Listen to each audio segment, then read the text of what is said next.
My pregnant sister-in-law tried to take away my nursery after I lost my baby, so I told my husband to pick between me and her.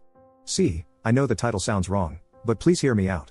I'm currently typing this all up while my husband's entire family is sitting downstairs. So, I, 29F, have been married to my husband for 8 years. About 2 months ago, I had my third miscarriage at 31 weeks.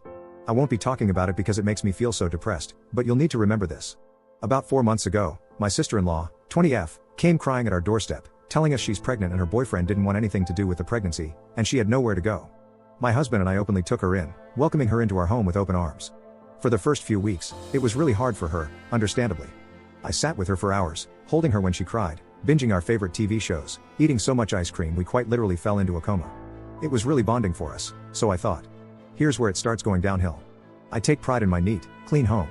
My sister-in-law, on the other hand, did not. She would leave her clothes all around the house, leave her dirty dishes wherever, and even went as far as leaving her adult toys on our living room table. I tried to talk to her directly before I talked to my husband, and she immediately started crying and told me she should try to be cleaner. I hugged her, told her it was okay, but this is a clear boundary for me. She told me it wouldn't happen again, but it only got worse. She told me I was expected to do her laundry, dishes, and clean her room daily because she's the pregnant one. Well, I do understand how hard it is being pregnant, I just couldn't allow myself to feel like a maid in my own home. Disclaimer, I bought this house, not my husband. It was all me. Not to mention my recent loss of my child. So, I told my husband, but what he told me shocked me. His exact words were, "Honey, she's going through a lot right now, we really should be helping her out. Plus, it might make you feel better to take care of someone who's pregnant." I was pissed, to say the least. Make me feel better? She's going through a lot? We need to help her? Letting her stay with us wasn't enough? While I don't want to invalidate her pain, my husband and I were also going through our own problems. Anyway, we moved on, and I did my best to manage work and household chores. My husband works from 7 a.m. to 7 p.m., so he isn't around to help much. I work full-time from home, so it's been super stressful.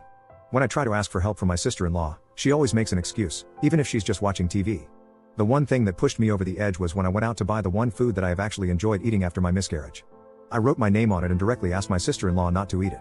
Well, I went to the fridge to get it, and you'll never guess, she freaking ate it.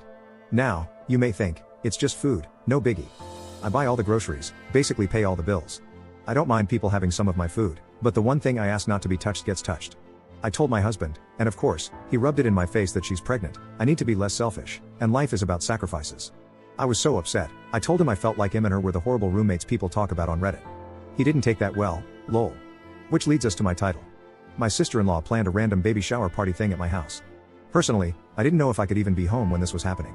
I felt so hurt that she wouldn't talk to me, knowing everything that has happened, and that she would just invite random strangers into another person's home before asking. My husband urged me to go, telling him it would permanently affect mine and her relationship. So, I told him I'd go. About halfway through the party, my husband and sister-in-law announced that they wanted to show the nursery to everyone. I was confused. Nursery? She was staying that long? What room did she turn into a nursery? They told everyone to head upstairs, and that's when it hit me. They were talking about my nursery, for my baby I had just lost. A wave of emotions hit me when I saw everyone in my baby's nursery, telling her what a good job they did setting it up. My setup. For my baby that my body failed to give me. I just lost it.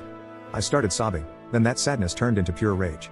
I started yelling at my sister-in-law, telling her she's the foulest human for putting me through everything she has for the last few months, making me feel like I was a maid or an object for her convenience. Through choked up tears, I turned to my husband, whose jaw was on the floor.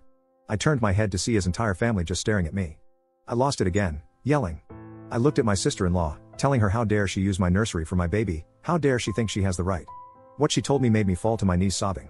It's not my fault you couldn't produce a child, why let this go to waste? You're so selfish. My husband tried to pick me up off the floor, but I yelled again, standing to my knees, which were now shaking.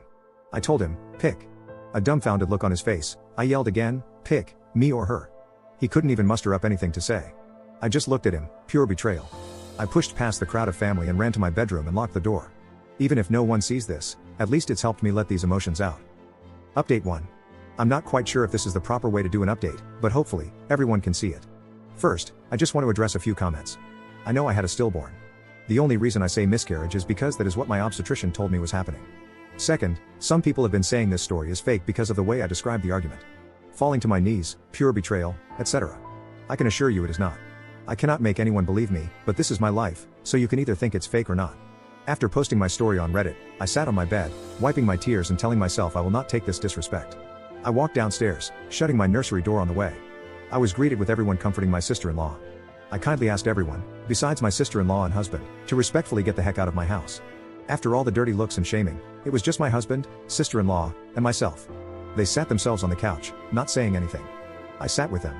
The silence felt like forever, none of us had anything to say. I knew I'd have to start the conversation. I looked at my husband and said, "Did you decide?" He looked at me, just staring. I asked again in a firm tone this time. He ended up mumbling some sort of insult, and I couldn't really make out what he said. Something bad. I stood up and told them both to get out, but then they wanted to talk, telling me this is all a misunderstanding, that they're sorry, blah blah blah. I grabbed a backpack from my shoe closet and told them to pack their things.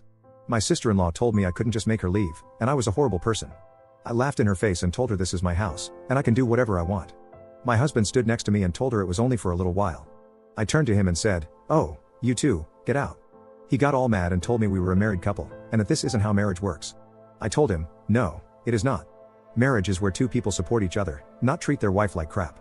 They both ended up leaving after many insults towards me. Oh, but wait, it's not over. This morning, as I was getting ready for a Zoom meeting with a few other coworkers, my husband showed up. I let him in, telling him to get whatever he needed and to go because I had to work. He started apologizing and telling me he wants to make it right. I told him I just need time away from him. Then he threw in my face, "Well, it's not my fault you lost our children. Maybe this would have never happened." My sister was right, you are selfish. I have never, ever made my husband feel like he cannot grieve with me over this, never made him feel less than because of his pain. I turned around and slapped him in the face. I never condone violence, and I'm very upset I would ever do that to another human, but I just couldn't deal with this. He took a step back and then threw all of my makeup on the floor, which I sort of understand because I hit him, but then he started breaking all of my decor in my bathroom. I yelled at him to stop and that I was sorry, but he just kept going, even going as far as punching a hole in my bathroom wall. It was like I was seeing all of his bottled up emotions from our children's passing come out. But he went too far when he tried to grab me, yelling in my face. I shrugged him off and told him to get out. He walked out of the bathroom, and I watched him break a few more items as he left. The second he left, I had a panic attack, looking at the mess he made, even just seeing how much he hid his pain. I called my mother and told her everything that has been happening. She told me she was on her way. The second she got here, I just broke down, and she held me. Then she stood up and started taking pictures of everything he broke. I asked her what she was doing, and she turned to me and said, "We're suing this piece of garbage." I honestly didn't even argue. I was so hurt by everything my husband did to me. My mom packed up my computer, and I grabbed a few outfits. My mom and I drove to a hotel, and she insisted on staying with me. While I finished up work, my mom called a locksmith and my attorney.